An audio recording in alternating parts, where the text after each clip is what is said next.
नमस्कार, Mrs सोनमळी cooking चॅनलमध्ये तुमचे मनपूर्वक स्वागत। आज आपण बनवणार आहोत जवसाची चटणी।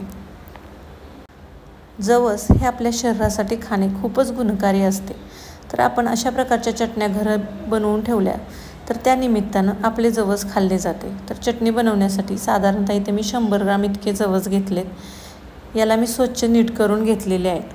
आता गॅसवर एक तवा ठेवून तो कडकडीत गरम झाल्यावर त्याच्यावर जवस टाकून घ्यायचे आणि आपल्याला 2 ते 3 मिनिटं मध्यम आचेवर ह्याला भाजून घ्यायचे। जवस भाजले हे कसे ओळखायचे? जवस भाजले की ते तडतडायला लागतात आणि तव्यामध्ये उडायला लागतात। आता आपले जवस तडतडायला लागलेत। आता आपण त्याला एका मोठ्या ताटामध्ये काढून घेऊयात आणि त्याला थंड होण्यासाठी फॅन खाली ठेवून द्यायचे। आता आपण सगळे जवस एका ताटात काढून देऊन त्याला थंड होण्यासाठी ठेवून देऊया। लक्षात ठेवा, थंड झाल्यानंतरच जवस आपल्याला बारीक करायचे आहेत। गरम असताना जवस अजिबात बारीक करायचे नाहीत।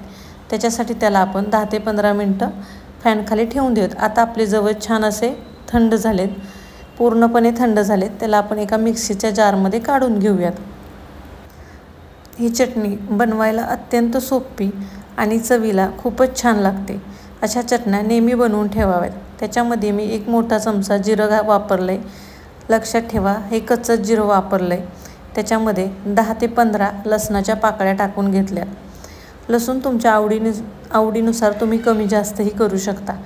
त्याच्यामध्ये मी 1 मोठा चमचा लाल तिखट वापरलंय। हे घरी बनवलेलं लाल तिखट आहे, मिरची बारीक करून बनवलेलं लाल तिखट आहे। आता याच्यामध्ये तुम्ही चवीनुसार मीठ टाकून घ्या। तुम्हाला जशा प्रकारे मीठ आवडतं तसं तुम्ही याच्यामध्ये मीठ वापरा आणि आपण ह्याला आता छान असं बारीक मिक्सरमधनं फिरवून घ्यायचं आहे। आता मी याला मिक्सरमध्ये बारीक करून घेतलं आहे। 2 वेळा मी ह्याला मिक्सरमधून छान असं फिरवून घेतलं आहे। तुम्ही पाहू शकता, छान अशी आपली चटणी तयार झाली, पूर्णपणे बारीक झालं आहे। याला मी 2-3 वेळा फिरवून घेतलेलं मिक्सरमध्ये।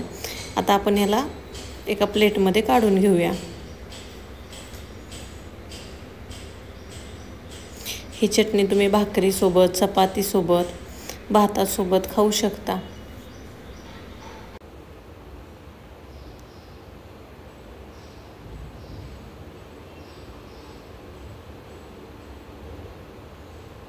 चवीला खूपच छान अशी ही चटणी लागते आणि बनवायला अगदी सोपी आहे। ह्याला बनवायला जास्त वेळ लागत नाही, 10 ते 15 मिनिटांमध्ये हे बनवून तयार होते। ही चटणी बनवून तुम्ही महिनों महिने स्टोअर करून ठेवू शकता।